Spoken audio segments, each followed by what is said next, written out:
ഓരോ കോൺഗ്രസ് എംപിയും അവരുടെ മണ്ഡലത്തിലെ 2 MLA സീറ്റുകളെങ്കിലും പിടിച്ചെടുക്കണം. അല്ലെങ്കിൽ അവരെ കഴിവുകെട്ടവരായി പ്രഖ്യാപിക്കും. അതായത് ലോക്സഭാ തെരഞ്ഞെടുപ്പിൽ മത്സരിച്ച് വിജയിച്ച കോൺഗ്രസ് എംപിമാർക്കൊന്നും തന്നെ വരാനിരിക്കുന്ന സംസ്ഥാന നിയമസഭാ തെരഞ്ഞെടുപ്പിൽ സീറ്റുണ്ടാകില്ലെന്ന് AICC തന്നെ വ്യക്തമാക്കി കഴിഞ്ഞു. ഇനി ഏതെങ്കിലും ഒരു എംപിമാർ ഭരണം നേടിയതിനു ശേഷം മുഖ്യമന്ത്രിയാകണമെന്ന ഹൈക്കമാൻഡ് തീരുമാനിച്ചാൽ ഒരു മണ്ഡലത്തിൽ ഉപതെരഞ്ഞെടുപ്പ് നടത്തി അതും പരിഗണിക്കും. എല്ലാവർക്കും MLA സ്ഥാനമാണ് മോഹമെന്നിരിക്കെ ആർക്കും നൽകേണ്ട എന്നുള്ളതാണ് തീരുമാനം. അതുകൊണ്ട് കഴിഞ്ഞ തവണത്തെ പോലെ എല്ലാ എംപിമാരും ഗസ്റ്റ് ഹൗസിലിരിക്കാനും വെറുതെ വായിൽ തോന്നിയ നിർദ്ദേശങ്ങൾ നൽകാനുമൊന്നും ഇത്തവണ നിൽക്കണ്ട എന്നുള്ള നിർദ്ദേശം AICC സൂചിപ്പിച്ചും കഴിഞ്ഞു. അതിനിടയിലാണ് എംപിമാർക്ക് ഭാരിച്ച ഉത്തരവാദിത്വം നൽകിയിരിക്കുന്നത്. അതായത് UDFന് അധികാരത്തിൽ എത്തണമെങ്കിൽ ഏറ്റവും കുറഞ്ഞത് ഇപ്പോൾ ഉള്ളതിനേക്കാൾ 30 സീറ്റെങ്കിലും പിടിക്കണം. അല്ലെങ്കിൽ ഇനിയും പ്രതിപക്ഷത്തിരിക്കേണ്ടി വരും. പ്രതിപക്ഷത്ത് ഇനി ഒരിക്കൽ കൂടി ഇരുന്നാൽ ഇവിടെ UDF എന്നൊരു സംവിധാനം ഉണ്ടാകുകയുമില്ല. ലീഗ് അവരുടെ പാട്ടിന് പോകും, മറ്റുള്ളവർ പുതിയ കൂടാരം തേടി പറന്നകലുകയും ചെയ്യും. അതുകൊണ്ട് കേരളത്തിൽ 14 ലോക്സഭാ MPമാരാണ് കോൺഗ്രസിനുള്ളത്.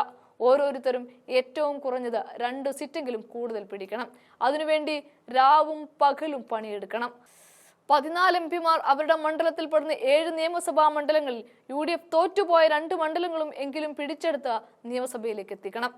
അങ്ങനെ വരുമ്പോൾ 28 MLAമാർ കൂടും. ബാക്കി വരുന്ന 2 MPമാർ കേരള കോൺഗ്രസോ മുസ്ലിം ലീഗോ എല്ലാം പിടിച്ചു തരും. എന്നാൽ സമ്പൂർണ്ണ ആധിപത്യത്തിലേക്ക് പോകണമെങ്കിൽ കോൺഗ്രസ് MPമാർ തന്നെ കുറെ സീറ്റുകൾ പിടിക്കാൻ മുന്നിൽ നിൽക്കേണ്ടതുണ്ട്. നമുക്കറിയാം, ലോക്സഭാ തെരഞ്ഞെടുപ്പിൽ പല മണ്ഡലങ്ങളിലും MPമാർക്ക് വലിയ ഭൂരിപക്ഷം കിട്ടിയിട്ടുണ്ട്. എങ്കിലും അവരുടെ കീഴിലുള്ള പല നിയമസഭാ മണ്ഡലങ്ങളിലും നിയമസഭാ തെരഞ്ഞെടുപ്പിൽ LDFനാണ് വലിയ മുൻതൂക്കമുള്ളത്. അതെല്ലാം തിരിച്ചു പിടിക്കാൻ MPമാർക്ക് കഴിയണം. ഉദാഹരണത്തിന് ശശി തരൂരിന്റെ മണ്ഡലത്തിൽ 7 MLAമാരുണ്ട്. അതിൽ കോവളം ഒഴികെ ബാക്കി 6 മണ്ഡലവും LDFന്റെ കയ്യിലാണുള്ളത്.